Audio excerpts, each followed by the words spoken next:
नमस्कार दोस्तों, मैं स्वागत करता हूं आपका महाभारत के दूसरे एपिसोड में, जिसका नाम है गंगा के 7 पुत्रों की हत्या। कुछ माह बाद महारानी गंगा ने एक पुत्र को जन्म दिया। पुत्र जन्म की सूचना पाकर महाराज शांतनु खुशी से झूम उठे और खबर लाने वाली दासी को पुरस्कार स्वरूप अपने गले की कीमती माला देकर गंगा के महल की ओर दौड़ पड़े। मगर यह देखकर उनके आश्चर्य का ठिकाना ना रहा कि महारानी नवजात शिशु को गोद में उठाए गंगा नदी की ओर जा रही है। उन्होंने कुछ पूछना चाहा, किंतु तभी उन्हें गंगा की शर्त याद आ गई।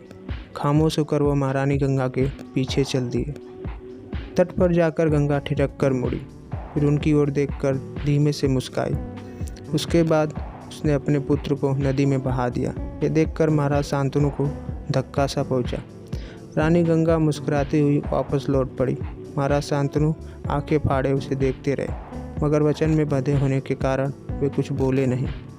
कुछ दिन बाद महाराज को पुनः रानी गंगा के गर्भवती होने की सूचना मिली, तो वे पहले पुत्र के सदमे को भूल गए और मन ही मन कामना करने लगे कि इस बार रानी गंगा अपने पहले भयानक कृत्य को नहीं दोहराएगी और शीघ्र ही उनका पुत्र उनके गोद में खेलेगा।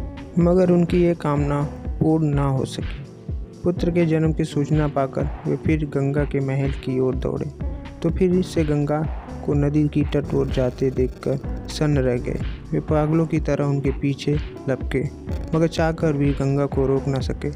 गंगा ने इस बार भी तट पर जाकर पुत्र को नदी की गोद में डाल दिया। महाराज शांतनु का कलेजा चाक चाक हो गया। उनकी आंखों में क्रोध और पीड़ा के आंसू साथ साथ दिखाई देने लगे, लेकिन वचन में बंधे होने के कारण वे कह ही क्या सकते थे। और इसी प्रकार रानी गंगा ने महाराज शांतनु के एक एक कर 7 पुत्रों की हत्या कर दी। राजा देखते और खून के आंसू रोते। उनकी पीड़ा को व्यक्त करने के लिए शब्द नहीं मिलते।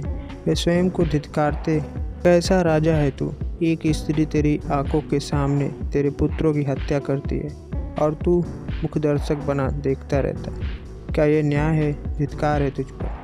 अब महाराज शांतनु का सब्र जवाब दे गया। उन्होंने दृढ़ निश्चय कर लिया कि अपने 8वें पुत्र की हत्या वे इस प्रकार नहीं होने देंगे। कुछ समय पश्चात रानी गंगा ने उनके 8वें पुत्र को जन्म दिया और पहले की भांति उसे लेकर गंगा तट की ओर चल दी। इस बार महाराज शांतनु घात लगाए बैठे थे। वे रानी के पीछे पीछे तट की ओर चल दिए। फिर रानी गंगा ने जो ही पुत्र को जल में बहाने के लिए हाथ आगे बढ़ाया, ते ही महाराज शांतनु गरज कर बोले, बस बस बहुत हुआ, हाथ रोक लो गंगा। क्या तुम जानती हो कि यह तुम मेरे 8वें पुत्र की हत्या करने की चेष्टा कर रही हो? आखिर तुम चाहती क्या हो? क्या तुम यह चाहती हो कि मेरा वंश समाप्त हो जाए और इस राज्य को कोई उत्तराधिकारी ना मिले? महाराज शांतनु की गर्जना सुनकर रानी गंगा ने हाथ पीछे खींच लिए और पलट कर बोली, आपने मुझे टोक कर अपना वचन भंग कर दिया है राजन, इसलिए अब मैं आपके पास नहीं रह सकती। किंतु जाने से पहले मैं आपको अपने इस कृत्य का रहस्य अवश्य बताऊंगी।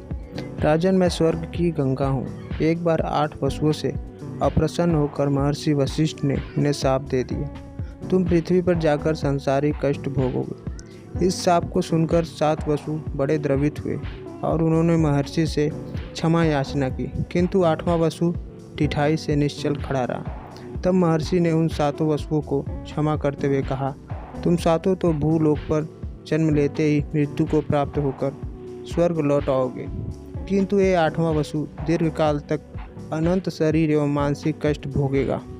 बस महाराज, उन 7 वसुओं को शाप मुक्त करने के लिए मुझे स्त्री का वेश धारण कर तुमसे विवाह करना पड़ा।